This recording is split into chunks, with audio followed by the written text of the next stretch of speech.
Happy Wednesday and welcome to another episode of Real Talk Atlanta. We are your hosts. I'm Taisha Renee. Nika W. River the Realtor.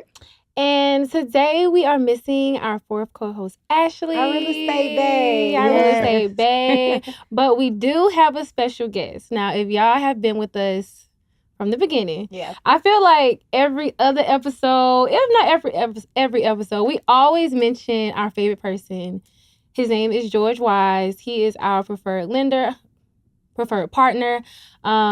He's just the go-to guy. So today we finally got him to add us to his schedule. Right. And join us on today's episode. Introducing George. Welcome, George. Thank you for having me. George. Thank you. Honored to be here. I'm doing a little owl thing because George's logo is like an owl with these same red glasses. Oh, it is. Every time I It see is. George, I'm like, ooh. So there's that. Hi, George. How are you? Hey. Happy to be here? I'm thrilled to be here. More than thrilled. I don't feel it, George. You don't? I need to feel your energy. I mean, we in a room full of greatness. It's kind of hard to match. Oh, that's Right? so sweet. That's a good answer. You win. I love Yeah. So we start each episode, of course, with our peak of the week. This is where we Oh, just yes. flex, tell people one good thing that, has happened, good news. It has to be real estate, personal, whatever you want it to be. So we'll let you start, George. You Let tell me us something start. good. Yeah. Something good. You know what? Yesterday, I did 8 pre-approvals for over $7 million. Ooh. Oh, Yes. Big guy. Cheers to that. Look at my Big things coming. And that's the way you started off. That's my peak of the That's week. Yes. I love It that. was a good day. I love that. Look, all lenders are not actually lending right now. They're not actually working. No, So the that market truly is the tough. peak. Yeah, Mhm. for sure. I have a real estate peak, but kind of not sales related. I think my peak of the week is, if you know, education is like at the tip top of what I'm doing right now. Mhm. And our mentorship program kicks off this week. I have like a really, really good class of mentees that kind of came on this time. So I'm like really, really excited about that. So we kick We're off excited sessions for tomorrow. you. To you and them. That's Yes, and amazing. y'all know y'all are invited to Yes. like the end of the year powwow. You know we gotta come. Okay. We gotta come We'll through. be there. Absolutely. Well, my peak is I have officially hired a client care manager, Okay. which is a big step for me in my business. It's somebody that I trust. I feel confident. Is it Condoleezza? No, not Your Condoleezza. BFF. Yeah, it's my BFF, and she's been a huge help so far. So for me, it's just like for my business, discipline has been my biggest goal. Mhm. So I feel good. It's a peak. I love that. Mhm. Period. I would say my peak is toward the end of the year, clients start to either come or they start to Bro. dwell Yeah. off. So I've been having Mhm. some that's like, oh, I'm going to wait till next year. I'm like, okay, that's fine. I'm like, God, I need some more clients. We're trying to be home for the holidays. We're trying to be home for the holidays. I said, God, I need X amount by this day. And God is Yeah. working for me. God is Yeah. coming through. The clients are coming in. And fingers crossed, God willing, the goals will be met. Yes. They will. That's They the peak will. of I'm the here week. for it. Period. Yeah.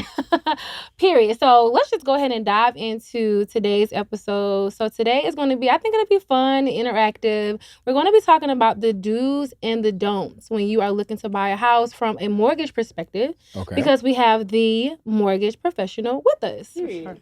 So we're going to give y'all a few gems of the do's and the don'ts of what you should and should not do when you are thinking about or in the process of purchasing a home. So Yeah. let's get started. First things first, and what we always stress, get pre-approved and get pre-approved early. Don't get pre-approved if you're shopping in December and you want to be in your house in December. Don't get pre-approved in December. I mean, Right. No. George Yeah. can make it happen because George can close you in 10 days. But we Right. don't want to do that. We don't want the stress of We don't want it. the stress of that. Get pre-approved early. I say that because in the event you can't get pre-approved and there's something that you do need to work on, you're not Mhm. kind of like running around with, like with your Yeah. head cut Yeah, off with a because you're to-do trying to list. make these things happen where over time you can get it done and not rush. Yeah, I feel like it creates tension also in the process because the home buying process itself is just very stressful. So Mhm. when the clients start where it's just like they're not pre-approved, they don't understand their conditions on the loan and all of those things, like it just creates a lot of like mishappen and rush, which Mhm. doesn't need to be. You want to go through this and knowing what decision you make and if that's a good decision for you. Mhm. The process can be stressful, but if you get pre-approved early enough, it's Yeah. a walk in Right. the park. Mhm. Right? You get Right. pre-approved, you go through underwriting, get all of your ducks in a row, and at that point, you're just shopping for a house and then hoping for a great appraisal and good title. Exactly. Mhm. And that goes into our don't go house hunting without knowing how much you can afford. No, seriously. I think to George's point, I think going through, he's mentioned the word underwriting. I think that's something to point out, right? A lot of people, a lot of lenders, not this one, will do the underwriting process once you have already found the house. And that kind of puts you in a strenuous situation. Mhm. When you go through that underwriting process before, he can already go through and see what, potential things we might have to combat while we're under contract. So getting pre-approved early not only gives you your buying power, but it already lets us kind of get over some of those humps early on. So that you don't find a house, get under contract, then it's like, oh, you had a repo last month? Like, we could have been figured that out and been taking it together. Yeah, for sure. No, that's major gem. Like, because you want to go through the transaction knowing all your conditions and knowing what you got to submit. So once we go under contract, it's automatic. Like, I know what documents I need to work on, and things are a little bit smoother. And then you're confident enough to put that many financing, like we can close in 5 days. It's like relationship. Yeah. Like, tell me everything about you up front, babe. That way I know, because I don't want to get in the thick of it and now I'm surprised you got 3 kids. Right. Exactly. That's exactly right. Okay, going to our next one. Do understand your credit. I'm going to do and don't at the same time. Okay. So do understand your credit. Don't open or close any credit lines without first consulting with the professional. George, please take it away, because I think they think we're lying to them when we say this part. So please walk us through the credit piece. So most definitely do understand your credit, and I would add to don't Google what to do. I tell folks all the time that things on Google were true at one point in time, and some of that stuff is just not real at all. Talk to me, talk to your mortgage professional, and then let us tell you what to do with your credit before you do anything at all. We have tools that the average person does not have when it comes to say, hey, your credit score is here, but you want it there. I have a tool that'll tell you exactly what to do, right? Some folks are going to tell you, hey, dispute everything. If you dispute everything, you can't buy a home now. You can't have disputes that may hurt your credit score. Talk to us first. Do not close trade lines. Do not open trade lines. Do not co-sign for anyone. Yes. Right? I remember during COVID, people were getting the PPP loans like, well, that's my business name. Yeah, but you got to pay that back, right? That's part of your credit now. Let us know everything that you have going out so we can help you understand the big picture of what you'll qualify for, so there's no disappointment later. Yeah, I love the idea of like getting a full scope of credit, because I think to your point, a lot of people will tell me like when I'm on the call, like, so this is what you need to do. Yeah, girl, and I'm already paying off all my debt. And I'm like, well, hold on one second before you do that, because a lot of times you will spend all the money that you've saved up to buy a home to pay off your debt, and then you've paid up all this debt. Your score's gone up 4 points. You still don't qualify, and now you don't have any money. You don't have any money. And it's like all the money. Yeah, let the professionals use the tools to really figure out, okay, you don't need to pay it off. You actually have 3 things in collections. You need to go get that figured out. Figure out what actually is driving your score down before you go spending all this money and it actually doesn't affect you in a positive way. Exactly. I don't know why buyers are really scared of that pre-approval process. It's something like that makes them like hesitant to do it, but it's really like just checking everything. Like, I get it. They're like, I don't want to add more debt on this debt, so they probably like, let me pay this down first, then go do this, which is understandable. Like any normal person would do it, but it's kind of like you don't have to. Fear of rejection and talking to other folks that don't really know what they're talking about. Right. Because everyone has an opinion when it comes to buying a home, but half the folks that are telling you what to do never bought a home. Or bought it in 1967. Right. Or they're in a different market from before. Right. And then a lot of folks say, hey, I don't want to get my credit pulled. I don't want a hard inquiry. We can do a soft pull. No hard inquiry. We can see what your credit score is at without actually putting a ding on your credit. But if you're looking at buying a home, it's worth the hit, for the investment of getting a home. Yeah, and stop saying that, because y'all don't mind dinging y'all credit when y'all affirmed them flights to the Bahamas. It was ding, ding, ding, ding. But when it's time to buy you a house, or to open a new card, right? I don't know. That's a good one. I don't use it for where they have to look at their credit for it. Ding, karma, ding. Really? Ding, ding, I didn't know they look at your credit. Girl, yes, they run your credit first. Interesting. Okay, if you can do a firm, call me. You can do that, yeah. If you're serious about buying a home. Yes. Oh my goodness. Okay. Going into the next one. That was good. Do make a savings plan.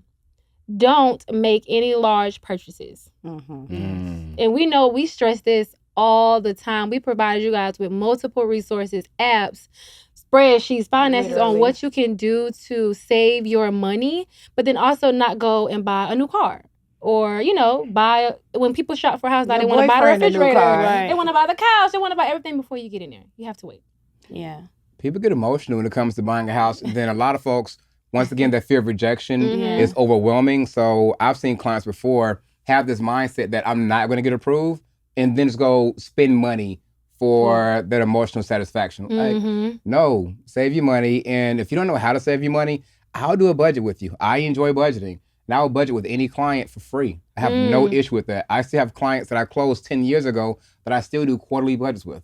That's amazing. Interesting. Yeah, nice. So I need to call and get on the budget. Let's do it. So wait, to the point of budget, I'll ask you this because I want to hear from your perspective. Okay. What's an ideal number? Like, I'm looking to buy a house or percentage, because I know we kind of talked about a percentage. What do you recommend, like someone looking to purchase a home, what should they be budgeting for closing? What should be budgeting for closing? About 5.5% of your sales price is what you should budget for closing. That's your down payment and closing costs together. Between 5.5% and 6.5% is what you should budget for closing. Okay, sure. We all in the same thing. We said 6 or 7. So look, we trying to the more the more the merrier. Yeah, the merrier. You do not want to be getting there and then you got $1 left. I mean, some people do it and it work out fine. Because all those stuff are estimates at the beginning. You know, you never know based on taxes, insurance, or whatever loan product you're getting. You need to prepare for that. For sure. Now, what I will say with that, because I hear this a lot, don't over budget to buy your home. Don't say I have 5% now on the way to have 20%. Right. And wait a whole another year when, home prices went up. No, if you can go ahead and do it now and still have comfortable reserves, let's get into it right now. It'll save you more money long term than waiting to have that 20% that you do not necessarily have to have. That's a gem. That's for sure, Jim. Absolutely. Save your coins, guys. Next one. Sound like a mom. Next one. Maintain your current employment or income. Don't switch jobs. Even further, don't switch jobs in a different industry, is what I always say. You're not going to be a teacher this year and then next year now, you a nurse. Astronaut. Yeah. I wanna not give y'all a full story, but just like an overview. I had a client that had a similar thing like that. She was kind of asking me like, well, why does it matter? I'm making more money. And she was one of the girls who was working in nursing or something, but she switched over to like tech. We know tech is super, super big. That black woman in tech thing, it's a really big movement going on right now. However, I think from an employment standpoint and then from a mortgage standpoint, you have been a nurse for the last 5 years. All of the skills that you have acquired have put you in healthcare. Now, you went on Google, you got the Google Tech certificate, you got a tech job, and I'm happy, right? That might say, hey, this girl has great interview skills. I cannot be certain that you have good tech skills quite yet. You might get fired in 6 months because you can't do the job. And you I'm might not even hate your job. You might hate the job because you haven't had longevity in that space. And it's not that anybody is plotting on your downfall. I think it's the mortgage company, one, protecting themselves, but also protecting you. What if you get in this space and now you're like, oh, no, I can't do this no more. But you just bought a house dependent on that salary. So they want to see that you've been in that space, because even if you, go get a different job and it's still in the space, okay, we know what kind of money you can expect. We know what you're doing. But if you shift back to where you came from and now you're putting yourself in financial burden, it's more about that than, them trying to stop you from getting a house. Right. It's never about that. Yeah. Because owning a home requires a level of discipline, right? I feel like the lenders are really trying to make sure, are you going to be disciplined? Are you going to be okay with this investment? So don't really take it personal, because I get the lender side. Like they're lending you thousands of dollars. Would you lend you? Right. Would you loan you and you hop any money? Right. Yeah. I mean, that's a question I ask folks sometimes when they ask why. Like, hey, listen, do me a favor, loan me $3,000. And what are you going to want for me to loan me $3,000? Right. I'm good for it, right? Just trust me. No, you want to see I'm consistent. You want to see a paper trail. You want to see that you're going to get your money back. And the lenders want to see the same thing, right? We want to see a work history. It doesn't always have to be 2 years, but at least 6 months and some education behind it, if not the full 2 years, right? So there's a lot of things we want to see to make sure that we're getting our money back at some point and pretty consistent. Because listen, if you can just go and switch. You know how those people, you got people who like job hop. And they go to like different jobs. Like now you at a grocery store, now you at the hair store, now you can't keep a job. It's just like you're not giving me consistency. You're not giving me, I can depend on you to pay this money back, because you might just decide, you know what, no, now I don't want this house. And now we in foreclosure, and that affects the lender. That when does. These houses go into that. 4 or 5 years ago, FHA put a new guideline out that says, hey, if you change your job more than 3 times in 2 years, and your pay is not increasing each time, we can't loan you money. Interesting. Even if it's in the same field, if you change your job 3 times in 2 years and you're not getting a pay increase or you're not relocating, we're not able to loan you money. I'm so glad I'm a homeowner, because y'all, my resume is trifling. Okay, I mean, I worked in consulting, I worked for a bank, I worked for a hair store. Like, I'm an entrepreneur. You ain't consistent, sis. You gotta get consistent. Yeah. Keep your job, y'all. Please keep your day job. At least for 2 years. I don't know. Yeah. Okay, next one. Maintain a paper trail as far as, especially for our entrepreneurs, filing your taxes. A lot of hairstyles like to get paid in cash. We need paper trail. Put it in your bank account. Please talk about this. Okay, and don't make large deposits other than the paychecks. Yeah. So let's go into that a little bit. Paper trail there's 2 types of paper trail, right? You have your entrepreneur, and you want to have a QuickBooks or something where you're watching the money coming in, the money going out, and filing your taxes consistently. If you're not filing your taxes, we don't know what you really make. Just because you put $10,000 in your bank account this month and maybe $15,000 the month before, that doesn't mean you've been doing that for 2 years. We want to see on average, what kind of income are you bringing in? Because we have to average that for a 2-year time period to figure out what you have to pay us back, right? So if we don't have that, we can't say what's what. A lot of folks I see that are entrepreneurs say, hey, I'll do a bank statement loan. And I'm cool with those. We do those all day long. They're a little more expensive. They're a little more pricey. And I like to educate folks, say, if you just file your taxes, you may have to pay taxes, but you have a better deal overall than doing a bank statement loan. But if you wait until the last minute, you're going to get what you have to get, if you wait until the last minute. But file your taxes, watch your paperwork, know what you have coming in and out.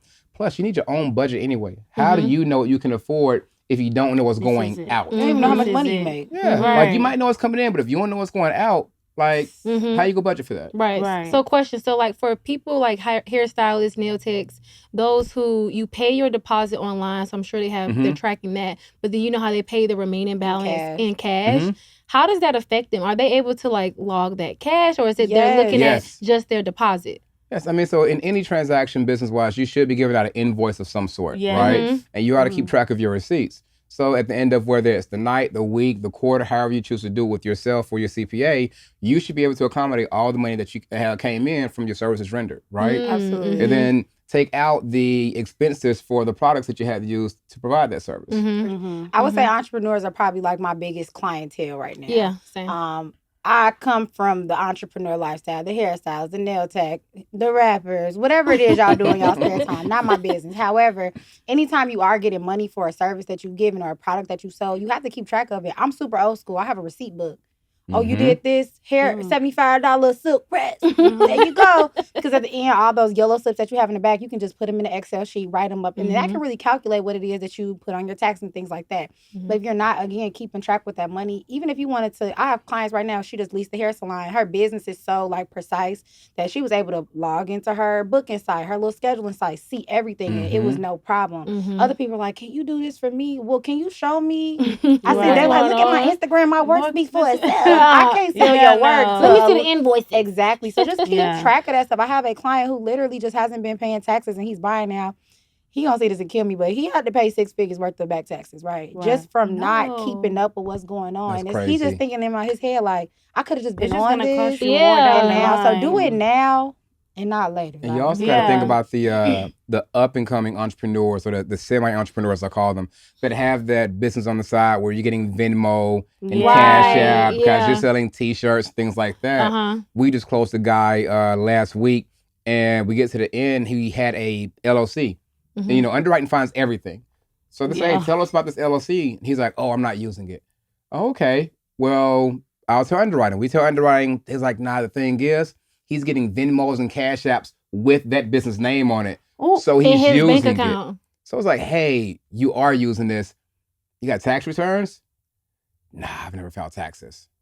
Now we got a problem. We have to go and like manually file taxes. We have these other things to jump through. And, to one thing we said before, and we always say, tell us the truth up front. It's my job to protect you. I am trying to approve you. I want to help you. Don't let me find out a surprise from underwriting. Right. I'm over here getting like angry. Like I'm over here like. That's literally what I always tell my clients on every consult. I'm like, listen, if you don't want to tell me, that's okay.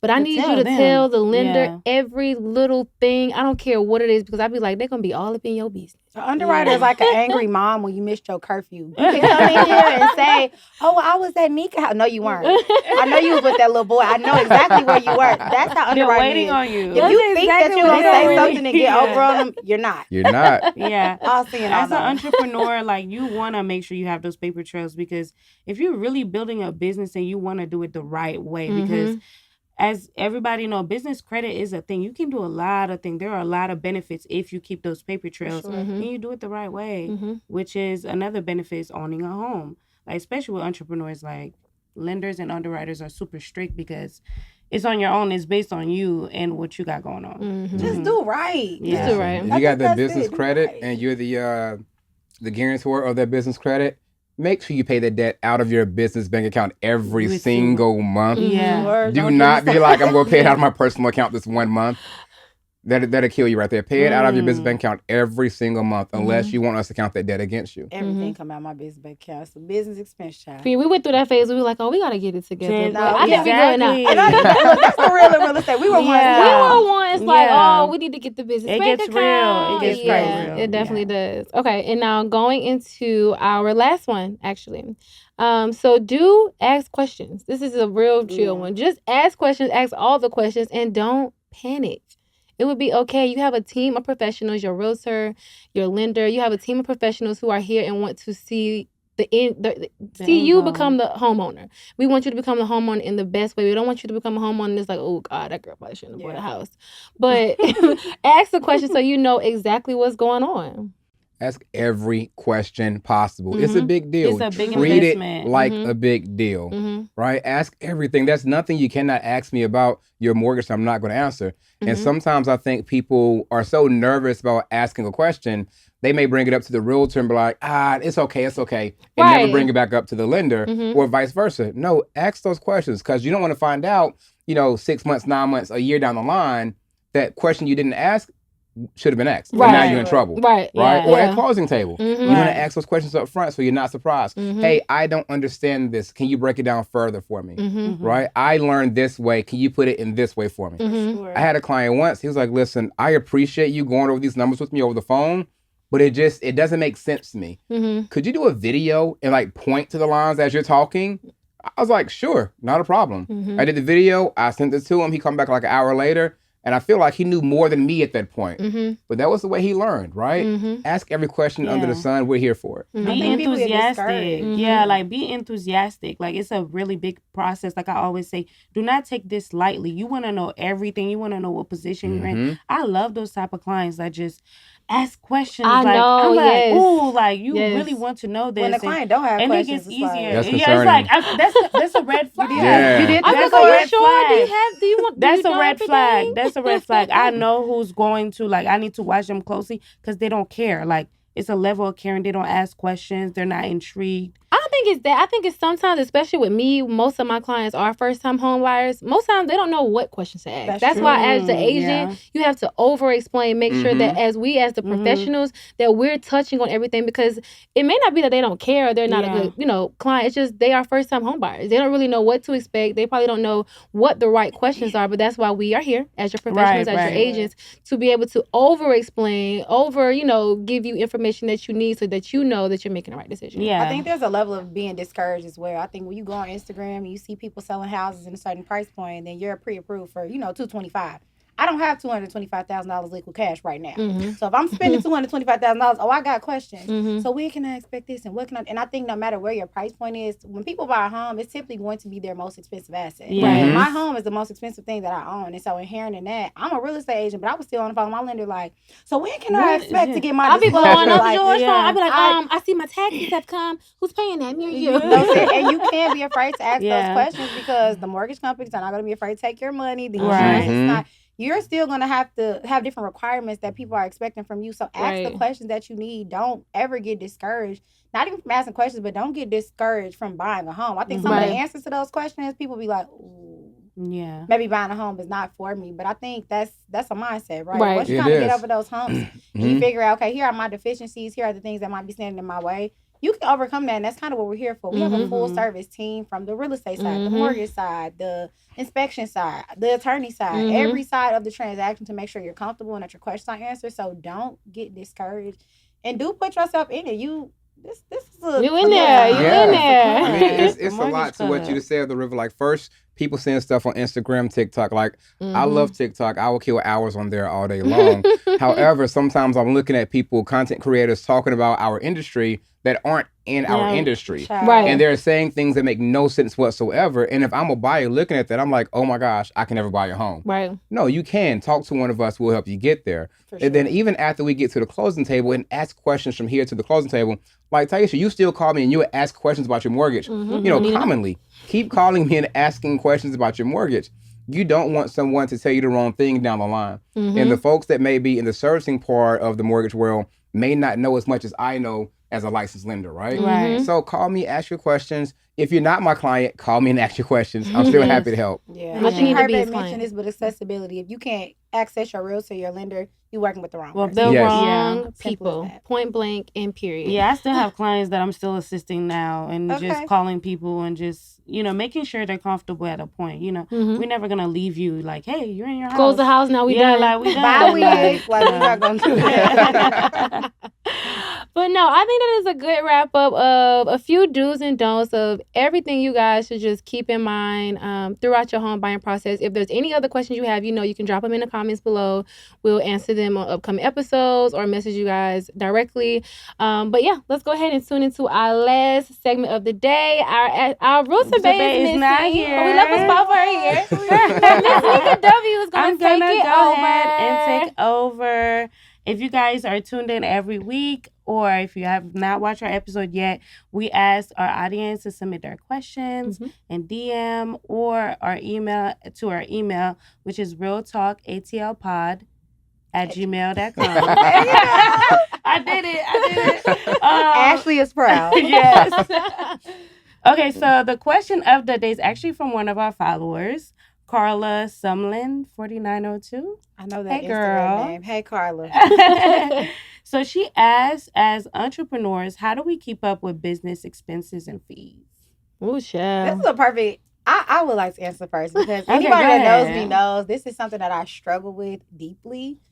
It wasn't until I had a closing that I made quite a lot of money on, and then the next month I was like, where did that money go? Right. And then made me kind of realize okay, like George said, I can see what's coming in and I'm lit. Well, where is it going? Where's it And going? when I couldn't track my money, I kind of had to start to make a system. So for me personally, I do two things. I have spreadsheeted what my monthly expenses are so that I can see what my bottom line is. From there, I always put the dates that it's due and what I should expect to see in my account. And every week, at the end of the week, I cross-reference what's in my account, what's on that spreadsheet, and be like, oh no, it's $300 on the account. River, what were you doing? Anybody that know me know I be doing very random, weird things. Why were you in Miami? I don't know. Why was I in Miami? I don't know. But when I started doing that, just kind of cross-referencing my finances, it kind of helped me see where all my money was going to. So I'm really big on spreadsheet, and they're really big on allocation. So I've allocated a grocery budget. I've allocated eating out budget. And that's it. My spending money, I do it in cash. The car stay at home. If it can't come out that stack, I can't go. Period. Stack. If it don't... Yeah, it's a little stack. It's big this money. big. Not Once that money gone, see y'all next month. I'm gonna tell y'all right now, it's the 10th of the month. I'm over budget. That means end of the month, y'all do not call me. I won't be available. Yes, I'm very big, and also with that, I'm very big on invoices, online, because I have a Google Drive and I have a whole folder for just receipts and things that I pay for my business. So just keeping tab on those receipts, keeping tab on your invoices, and making sure. It's hard to do. QuickBooks. Yeah, QuickBooks. It's hard to do, but it requires discipline. I need to get QuickBooks, but how I do it is I'm the type, as soon as I get paid, I need to allocate it where it needs to go. The percentage, I'm the 20% goes to savings for taxes, 10% goes to marketing, X amount goes here. I'm that type of person who, as soon as I get paid, I need to go ahead and allocate it and tell it where it's going to go. Luckily, early on, I did know about getting a business account. So I haven't really been commingling funds, but I have everything that's related to my business, my website, any type of payments, monthly payments going directly. If it's for Taisha and Realty, it's for Taisha and Realty. If it's for Taisha Break Boy over here, it's for Taisha Break Boy. Yeah. And to that point, if y'all are getting all of y'all checks to your business name, please pay yourself as a employee. As an employee, yeah. River the realtor gets money. I call that my fun money. This is my money. River Bonds is you gotta keep money for your business. River Bonds is living under the poverty line. But that's what I gotta do to keep my funds up. So if you pay yourself every month consistently the same amount so that you're not spending money at Taboo on your business account. Like, keep them safe. I'll say also work backwards. One thing I did when I wanted to get my budget and my P&L together, I printed off my profit and loss together. Yes, thank you. And if you need a profit and loss, I have one I can send you. Send me one. I got all y'all. Most definitely got a profit. We're going to get more profits. I needed that, yes. But I got some highlighters, and I got my bank statements for the last 2 months, the different color highlighters, and I started highlighting different things. Some of my Target trips, eating out, different things. I started highlighting that, and I added it up for 2 months, and the averages were crazy consistent. And from there, I was like, oh, wow, okay. How much you spend at Target, George? For me, I'm not big on Target. Like, I'll get some tea from the Starbucks and Target and, like, maybe 2 or 3 things. Now, if I go to Target with my daughter, it's a different thing. That's a whole different. Daddy, I need this dress. She live her best friend. She live her best life. But I know, right? However, I did the same thing with my business expenses. So I need to know what I was investing in from my business point of view. And I was able to track all that, put it on my P&L, my profit and loss. And every month I know what I'm budgeting for. And then it's just working backwards to the number of the amount of income I need to make the wheels and the bus go round and round. I love that. Look at your bank statements first, and then go there. It's so hard to budget. George's P&L. Let us know. Send us a DM. We'll have the resources for you guys. And we'll also have all of his resources. So right. Reach out to George and get y'all mortgage. And let's make an action item. If you're listening, you got to this point, as you should. Print off your last 2 to 3 months worth of bank statements and get your savings and get your budgeting in order. Whoever does it, we got a gift for you. Including me. Comment and tell us y'all did it. Unless we saving all 2020, the rest of 2023 and 2024. No, we're saving just moving forward. Moving forward. Moving forward, we're budgeting and we're... 2023 is smoked. 24, I got oh my Because goodness. you never know what's going to happen tomorrow. I know my birthday. It's like some things happen to me. I'm like, ready. Dang, if I saved... I would have been more comfortable with handling this situation. So, yeah. Budget and save. So, thank y'all for tuning in. As always, each and every week, we hope that you guys thoroughly enjoyed this episode. We hope that you guys at least learned at least one new thing that's going to help you be successful on your home buying journey.